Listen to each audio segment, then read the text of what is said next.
Good morning सगळ्यांना. आज आम्ही एका मंदिरात आलेलो आहे जयंतीला.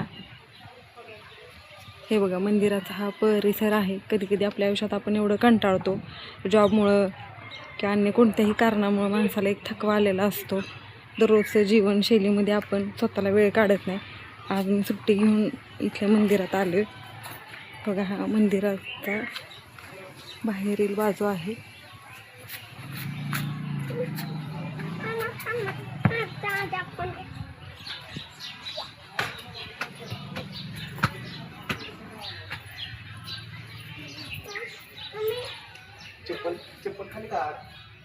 मंदिरात आल्यानंतर इतकं शांत वातावरण आहे. जास्त गर्दी पण नाही आहे मंदिरात आणि खूप सुंदर परिसर आहे इथला. मी पहिल्यांदाच इथं मंदिरात हे आलेले आहे. ह्या आधी कधी आले नव्हते. हे बघा सुंदर अशी पिंड आहे. इथं नतमस्तक झाल्यानंतर पूर्ण डोक्यातले विचार आलेलं टेन्शन, आपल्या आयुष्यात सगळ्या गोष्टी अशा मंदिरात आल्यानंतर नतमस्तक झाल्यानंतर मंदिराला थांबतात. हे पहा असा परिसर आहे. मंदिराच्या आतमध्ये हे चाफ्याचं झाड आहे. अजून याला तर काही फुलं दिसत नाहीत, पण ज्यावेळेस हा चाफा बहरेल त्यावेळेस खूप सुंदर वाटेल.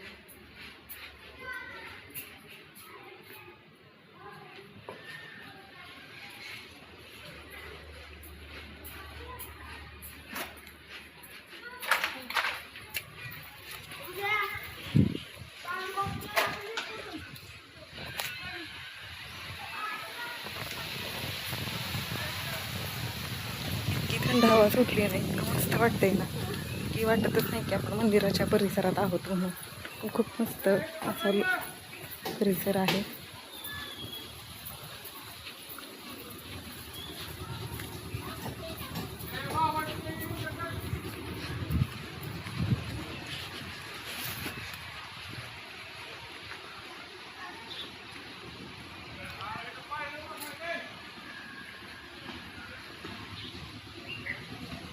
इथे एक दत्त मंदिर आहे, पण हे बंद आहे आणि मंदिराला लागूनच नदी आहे.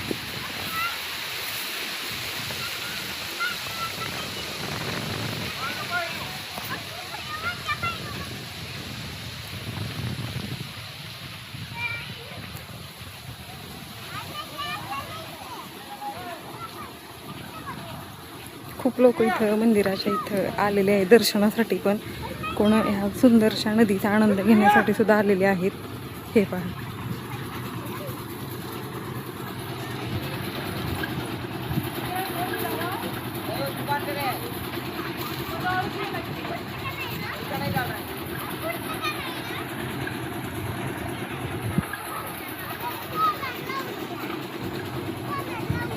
ह्या पाठीमागच्या बाजूला अशा पायऱ्या आहेत.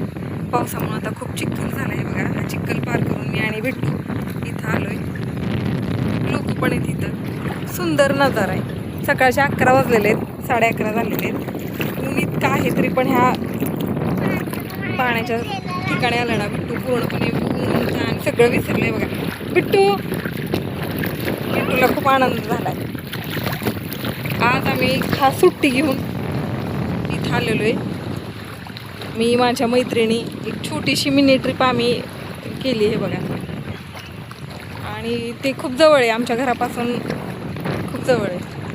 नदीचं पात्र इतकं सुंदर आहे आणि इतकं मोठं आहे ना की बस अप्रतिमच हा नजारा आहे.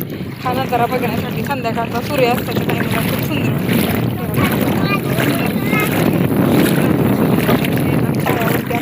आणि आपल्याला अलगदपणे स्पर्श करून ते निघून जातात. ते खूप मस्त वाटते इथं. आपल्या आयुष्यात पण असे खूप सारे विचार असतात, खूप काही टेन्शन असतं. प्रत्येक व्यक्तीच्या आयुष्यात कुठलं ना कुठलं दुःख असतं. काही ना काही गमवण्याची भीती असते किंवा काही गोष्टी गमवलेल्या आहेत त्यांचं दुःख आपण व्यक्त करत असतो. पण ह्या लाटांकडे पाहिलं ना, सुंदरशे हलक्या हवेच्या वेगानं त्या लाटा येतात आहे, आपल्या पायांना स्पर्श करतात आहे. इथं मी उभा राहिली आहे आणि अलगदपणे ह्या टोकापासून त्या टोकापर्यंत त्या वाहत चाललेल्या आहेत. मलाही असं वाटतं आपल्या आयुष्यात किती दुःख कष्ट काही झालेलं असलं तरी ह्या लाटेंसारखं आपलेही विचार असावेत. एक क्षणभर असे यावेत आणि ते असेच ह्या पाण्यासारखे ह्या टोकापासून त्या टोकापर्यंत वाहत जावेत. व्यक्तीनं आपल्या आयुष्यात कितीही दुःख कष्ट आलं ना वेळात स्वतःला वेळ देता आला पाहिजे. आपण काय चुकलो, कुणामुळे काय त्रास करून घेतला की आपल्या आयुष्यात कोण आपल्याला असं होत गेलं, या सगळ्यांचा विचार करण्यासाठी नदी किनारी किंवा ह्या अशा पाण्याच्या ठिकाणी आलो ना पूर्ण शांत वातावरण आहे.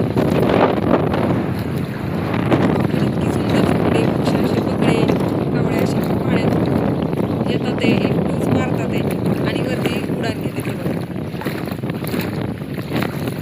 सुंदर इतकं मस्त वाटते ना इतकं. मनातले सगळे विचार आहेत ना आज माझे जेवढे काही दुःख टेन्शन जे होतं ना त्या पाण्यांकडे बघून पाण्याचा अलगद होणारा पायाला स्पर्श हे सगळे विचार सगळं दुःख इथंच थांबवतं आणि आपल्याला जगायला शिकवतं.